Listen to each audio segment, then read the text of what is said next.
Hi అండి. Welcome to Divyashri kitchen and blogs. ఈరోజు మనం ఎంతో టేస్టీగా ఉండే బ్రెడ్తో గులాబ్ జామ్ చేసుకుందామండి. తయారు చేయడం కూడా చాలా ఈజీ అండి. మరి దీని ప్రాసెస్ చూసేద్దామా?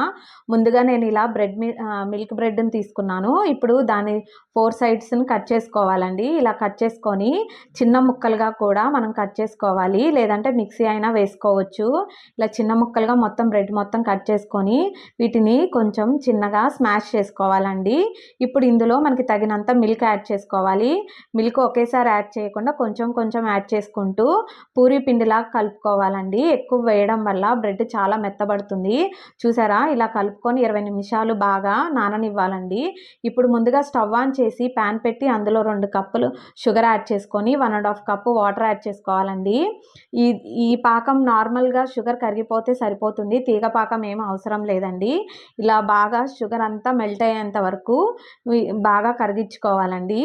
ఇప్పుడు మనం చేతి మీద కొంచెం మిల్క్ని యాడ్ చేసుకొని బాల్స్ని పెట్టుకొని బాగా రౌండ్గా చుట్టుకోవాలండి. ఇలా పాలుని రుద్దుకొని చేయడం వల్ల మనకి బాల్స్ ఎక్కడ పగుళ్ళు అనేది రావండి. ఇప్పుడు ముందుగా స్టవ్ ఆన్ చేసి ప్యాన్ పెట్టి అందులోకి డీప్ ఫ్రైకి సరిపడే అంత ఆయిల్ యాడ్ చేసుకోవాలండి. ఈ బాల్స్ అన్నీ లో ఫ్లేమ్లోనే ప్రిపేర్ చేసుకోవాలి. ఇప్పుడు ముందుగా ప్రిపేర్ చేసిన బాల్స్ని వేసుకొని మీడియం ఫ్లేమ్లోనే ఎర్రగా వచ్చేంత వరకు బాగా కాల్చుకోవాలండి. హై ఫ్లేమ్ పెట్టడం వల్ల బ్రెడ్ కదండి, లోపల ఉడకదు అండ్ బయట కలర్ వస్తుంది, అంతేనండి. అలా చేయకుండా మీడియం ఫ్లేమ్లో పెట్టుకోండి, చాలా బాగుంటుంది, చాలా కలర్ఫుల్గా వస్తుంది. ఇప్పుడు ఇందులో ముందుగా పాకంలో కొంచెం యాలుక్కాయ పొడి యాడ్ చేసుకోవాలండి. ఇలా యాడ్ చేసుకొని చూసారా, పాకం ఇలా పంచదార కరిగిపోతే సరిపోతుంది.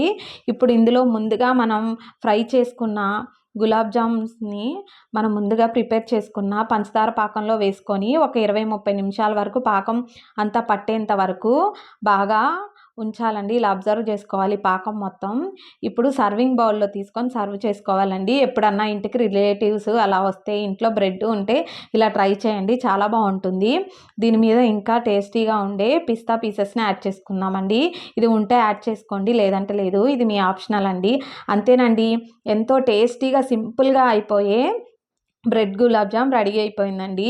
మీరు ట్రై చేయండి. ఈ వీడియో కనుక మీకు నచ్చినట్టయితే లైక్ చేయండి, షేర్ చేయండి, కామెంట్ చేయండి, సబ్స్క్రైబ్ చేయండి. Thanks for watching my